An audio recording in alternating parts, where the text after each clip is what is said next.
네, 안녕하세요. 이번 영상의 주제는 보습 관리에 대한 것인데요. 마사지사의 임무 중에 피부 관리도 빼놓을 수 없는 항목인데요. 특히나 저는 운동을 좋아하다 보니 이렇게 손에 박힌 굳은 살 때문에 거친 느낌을 쉽게 주게 됩니다. 그래서 손의 보습은 무의식적으로 이제 신경을 쓰게 되었는데요. 굳이 이런 작업적인 문제뿐 아니라 부드럽고 윤기 나는 피부는 미용적으로나 건강적으로 긍정적인 효과가 있기 때문에 틈틈이라도 관리는 반드시 하는 것이 좋습니다. 저의 피부 타입은 겉은 기름기가 꽤 돌면서도 속은 건조함이 있는 그런 느낌을 가지고 있어서 보기에는 상태가 꽤 괜찮아 보여도 안에서는 땡기는 느낌을 잘 받곤 하는데요. 가을과 겨울철에는 어느 누구나 보습에는 신경 써야 하는 것이 여러모로 긍정적인 효과가 있는 것 같습니다. 또한 추위라는 게 우리 몸을 자꾸 움츠러들게 만들어서 움직임 또한 쉽게 뻣뻣해져서 부상의 위험도 잘 따르는 그런 점도 있습니다. 그래서 이 둘의 공통점을 묶어서 보습이라는 한 주제로 피부와 관절의 부드러움을 제공해줄 수 있는 그런 웰빙 공략법에 대한 나름 총망라하는 영상이라고 생각이 드는데요. 이에 앞서 크게는 면역력에 대해서 다뤄보고 싶었습니다. 실제로 겨울이라는 계절은 우리의 몸과 마음이 외부 자극에 대해서 잘 대응하지 못하는 취약한 환경을 조성한다고 볼 수 있는데요. 실제로 겨울이 면역력에 취약한 과학적인 배경을 간단히 소개해 보도록 하겠습니다. 두 가지가 대표적이라고 할 수 있는데요. 첫째는 명확히 바이러스에 취약한 계절이 바로 겨울입니다. 낮이 더 짧아지고 밤이 길어지는 겨울철은 추운 기온과 상관이 많은데요.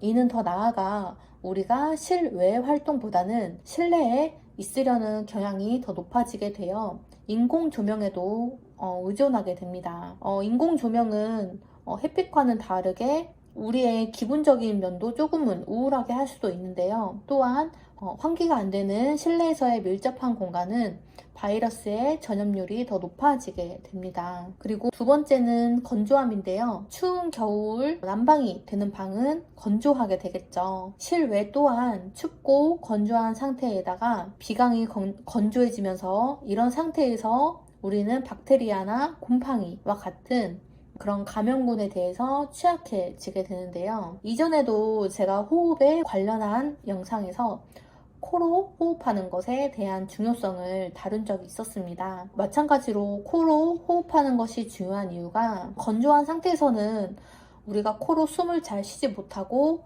입으로 숨쉬게 되는 문제점 또한 쉽게 발생하는 경향이 있기 때문인데요. 비강에는 코털과 같이 여러 물리적인 요인이 있습니다. 실제로 감염을 막는 장벽 역할도 하고요. 점막 내에는 많은 것들이 있겠지만 감염에 대한 문제를 물리적인 것을 자체적으로 방어하면서 이게 생리적인 문제로 번지지 않도록 해줍니다. 그래서 비강내를 충분히 가습할 수 있는 것이 중요한데요. 밤새 가습기로 촉촉하게 유지하는 것이 감기와 독감을 차단하는 데 우리의 면역 체계가 핵심적으로 일한다고 볼 수 있습니다. 이 호흡은 실제로 바이러스에 취약한 몸 상태를 만들 수 있고요. 건강은 물론 부정교합이나 무턱처럼 미적 문제까지도 일으키게 됩니다. 네, 이처럼 추워질 때 건조한 환경 또한 우리가 쉽게 접할 수 있기 때문에 우리의 신체 겉과 속의 보습 관리를 각별히 신경 써주는 것이 중요하다라고 정리해 볼 수 있겠는데요. 가을이나 겨울이 다가오면 우리 피부는 촉촉함을 유지하기 힘든 상태의 습도가 되는데요. 거기에다가 바람까지 곁들여져서 이 갈라진 피부 틈 사이를 더욱더 바짝 말리게 됩니다. 이렇게 되면 메마른 피부는 뻣뻣해지면서 자극도 더 심해지고요.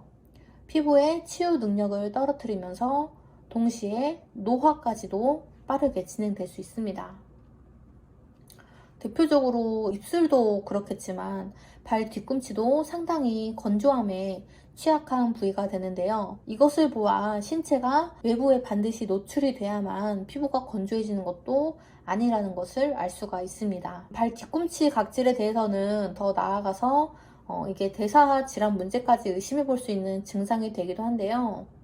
이번 영상에서는 가볍게 그 표면적인 뻣뻣함과 각질 관리에 대해서만 다뤄보도록 하겠습니다. 피부를 촉촉하게 유지시켜주는 방법은 수분이라고 알려져 있죠. 그래서 가습기를 틀고 미스트를 뿌리는 이미지를 먼저는 떠올리게 되는 것 같은데요. 사실은 더 건조하게 만들 수도 있는 그런 면이 있습니다. 그래서 저는 수분을 가둬두는 핵심인 기름을 이용하는 방법에 대해서 소개해 보려고 하는데요. 바로 유막 형성이 모이스처한 몸과 마음을 유지하는 키포인트라고 할 수 있습니다. 그 두 가지는 에센셜 오일과 오메가3가 필요한 재료인데요. 어떤 상태를 유지하려고 한다면 우리가 있는 환경 자체를 변화시키는 게 가장 빠르고 중요하죠. 나의 어떤 행동이 환경의 유막을 형성할 수 있을지를 잘 기억해두고 이번 영상을 시청해주시면 좋을 것 같습니다. 가장 대중적인 방법이 내가 생활하는 반경에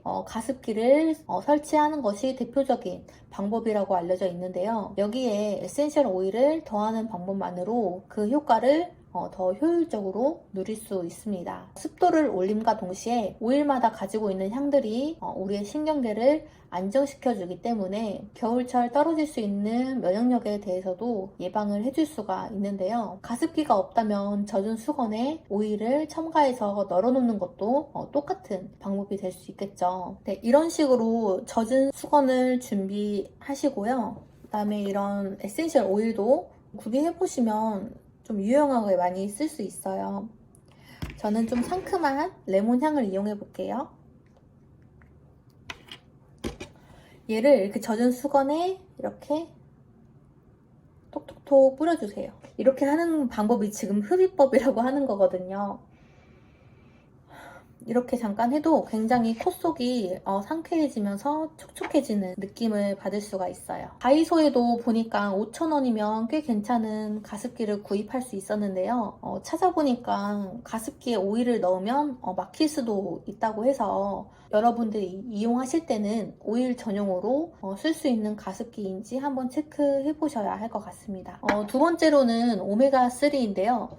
이것에 대해서는 아주 많은 건강상의 이점이 숨어 있기도 해서 영양제 추천에서 오메가3는 빠지지 않고 등장하는데요. 결국에는 우리 몸의 구성을 탄탄히 쌓았을 때 비로소 외부에서 침입해오는 어떤 적군들, 건조나 바람이라고 하는 것들에 대해서 방어를 할 수가 있습니다. 좋은 기름을 섭취하는 것은 피부 안쪽에서부터 영양을 공급해주기 때문에 평소에 영양제로 간단하게 오메가3는 꼭 섭취해 주시는 게 좋고요. 또 대부분 겨울이 되면 회나 해산물 요리를 우리가 또 즐기게 되잖아요. 저도 연어나 굴을 굉장히 좋아라 해서 좀 생각이 나고 즐겨 찾게 되는 것 같은데요. 이렇게 각자가 좋아하는 음식 중에 오메가3가 풍부한 음식들을 즐길 때 피부의 탄력도 챙기실 수 있으니까 음식 관리를 우선적으로는 소홀히 하지 않아야겠습니다. 우리 피부가 건조하면 각질이 두드러지는 게 사실 보기에도 안 좋잖아요. 게다가 겨울에는 난방도 필수적으로 돌려야 하다 보니 정말 수분 유지에는 취약한 환경에 노출이 쉽게 됩니다. 이럴 때 더욱이 물도 잘 마시고 기름들도 잘 이용을 하셔서 이런 환경 또한 우리가 잘 적응하고 극복을 해 나가야 퍽퍽한 삶이 되지 않을 수 있는데요. 귀찮다고 생각할 수 있겠지만 이런 습관들을 겨울철 동안 잘 만든다고 그렇게 인식을 하시고 자동화가 되게끔 반복적인 노력만이 정답이겠죠. 사계절 내내 윤기나고 부드러운 피부를 가지셔서 보기에도 좋고 또 노화에도 건조한 상태가 압도적인 주범이니까요. 이 방법들을 잘 활용하셨으면 좋겠습니다. 이렇게 준비한 영상은 여기까지고요. 우리의 겉과 속을 모두 부드럽고 촉촉하게 관리 잘 하시길 바라겠습니다. 영상 봐주셔서 감사합니다.